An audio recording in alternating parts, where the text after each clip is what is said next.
Metodologia para alunos com deficiência auditiva. Parte 2. A educação de surdos. A história dos surdos é uma história bastante interessante e bastante conflitante, assim como de todas as crianças, todos os alunos com deficiência. O do surdo em especial, por quê? Porque há alguns entendimentos diferenciados e isso é histórico. Vejam, no começo da história da aceitação é uma palavra tão complicada, né? Mas da inclusão do aluno nas escolas regulares ou no convívio regular, pensou-se o seguinte: o aluno tem uma deficiência, então ele tem que se adaptar, o aluno tem que se adaptar para conviver no meio das crianças, dos alunos ditos normais. Então, a primeira ideia é que a adaptação tem que ser feita pela pessoa deficiente, para ela se enquadrar no meio. A gente, logicamente, analisa essa visão como uma visão bastante radical, bastante dura, bastante densa, pois, visto que o aluno, a pessoa já tem uma carência, já tem uma dificuldade maior e ele tem que se adaptar, mas havia toda uma estrutura para cima disso. Então, o que era feito? Era treinado para que o aluno lesse os lábios, entendesse a situação, aprendesse até mesmo a falar, a desenvolver a fala, que ele fosse submetido a diversas formas, treinamentos, para conviver no meio das pessoas ouvintes. Obviamente, isso algumas vezes deu certo, eu tenho alguns alunos que realmente conseguem fazer muito bem a leitura labial e você nem percebe que são surdos, interessante isso, né? Alguns alunos conseguem adaptar. Porém, se você for analisar, isso não é justo, isso não é certo, isso não é equilibrado. Então, o que aconteceu? Aconteceu um novo movimento, um movimento contrário, inclusive promovido, discutido, debatido, principalmente pelos surdos, que estes tivessem as suas próprias formas de comunicação. A forma de comunicação do surdo, Libras.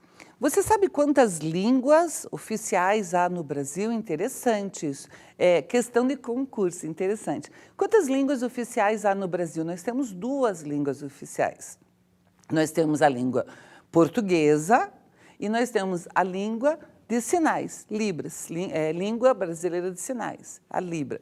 Libra é considerado uma língua nacional brasileira, nossa. E isso também é interessante porque a Libras é a língua do Brasil.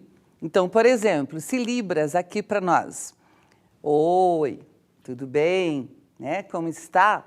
Em outra língua não é necessariamente o mesmo sinal. Libras não é uma linguagem internacional, é nacional, portanto é brasileira. Então veja, o que os surdos, o grupo de surdos pensa? Que todos os surdos usam a língua de sinais, usa Libras. E com esta linguagem eles conseguem se comunicar entre si e há um intérprete, uma pessoa que consegue fazer essa tradução, tanto que a gente fala intérprete porque é tradução da língua.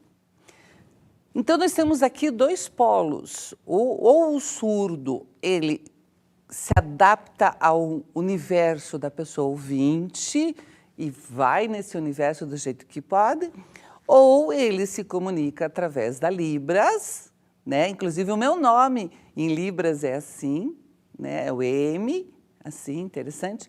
E há um intérprete para fazer essa relação. Também há uma outra vertente que vai usar essas 2 conotações, que para se dar a comunicação e o entendimento do surdo, esses 2 processos podem acontecer.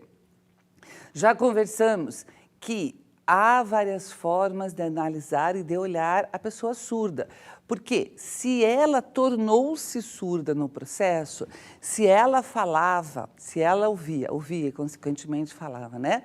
Antes de ficar surda, a comunicação, por exemplo, de leitura labial é mais fácil, porque ela vai entender, ela sabe o processo, ela sabe os conectivos da língua portuguesa, ela vai conseguir ler um texto. Se ela ficou surda depois de ser alfabetizada, ela era alfabetizada e depois ficou surda, nossa, o processo vai ficar muito mais simples. Mas se ela for surda de nascença, como que isso acontece?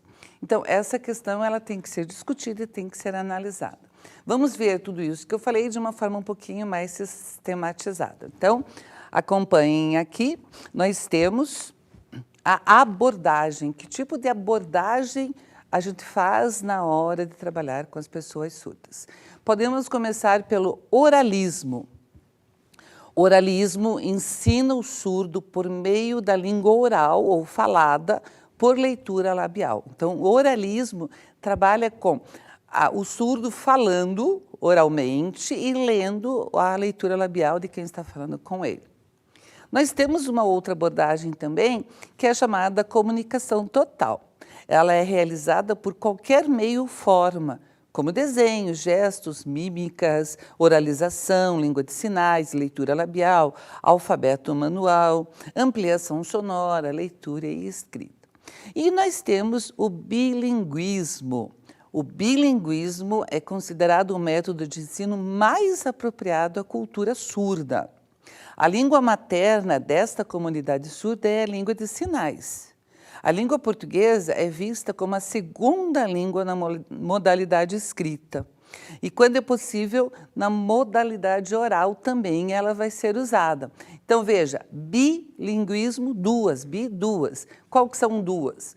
O surdo ele aprende a linguagem de sinais para depois aprender a língua portuguesa como uma segunda língua.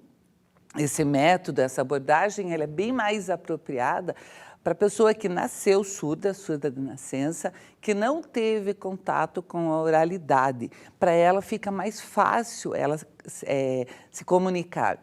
A Libras, a gente vai conversar um pouquinho disso, é bem interessante porque traz algumas possibilidades. Na próxima tela nós vamos ver, então, a língua brasileira de sinais. Libras é a língua materna dos deficientes auditivos.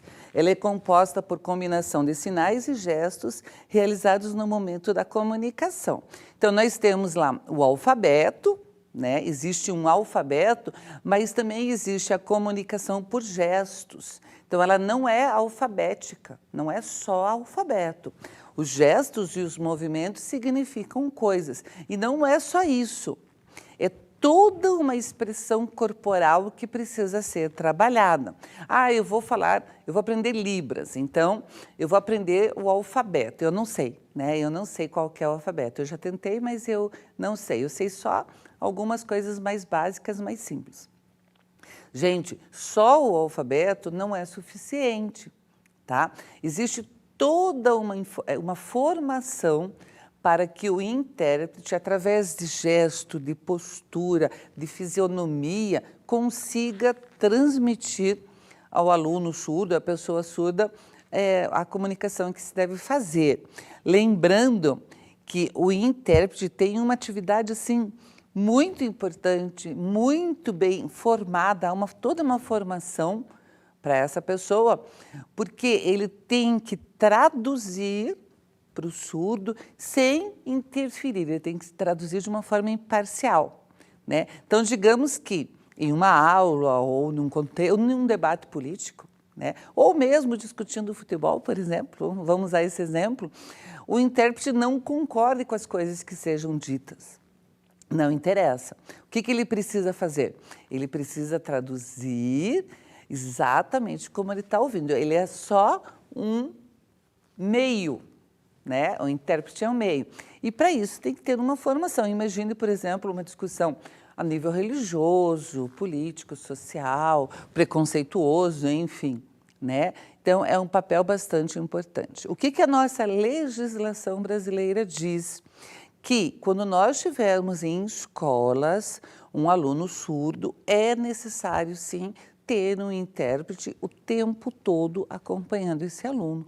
A lei traz isso, tá? Então, há uma pessoa que acompanha esse aluno em todas as aulas, todas as aulas, o tempo todo, para fazer a tradução, para fazer a interpretação das coisas que são ditas. E veja só que interessante, não é só durante as aulas, há intervalos, há momentos recreativos, por exemplo, um passeio, uma visita cultural, uma atividade diferente de uma sala de aula. Um filme, como é que faz com um filme, se não tiver legenda? Né? E se a pessoa ainda não for alfabetizada? Então, existe todo esse trabalho que deve ser estudado, analisado e feito com o aluno. O aluno surdo, ele é muito bem recebido nas escolas, ele se dá muito bem nelas e se adapta muito bem. Eu tenho vários exemplos disso.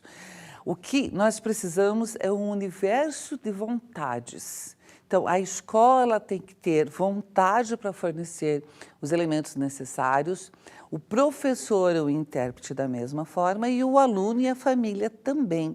Então, tem que comungar uma vontade, uma necessidade de buscar o que é melhor para o desenvolvimento cognitivo dessa criança, desse aluno, porque essa é a especificidade da nossa escola e principalmente da escola inclusiva.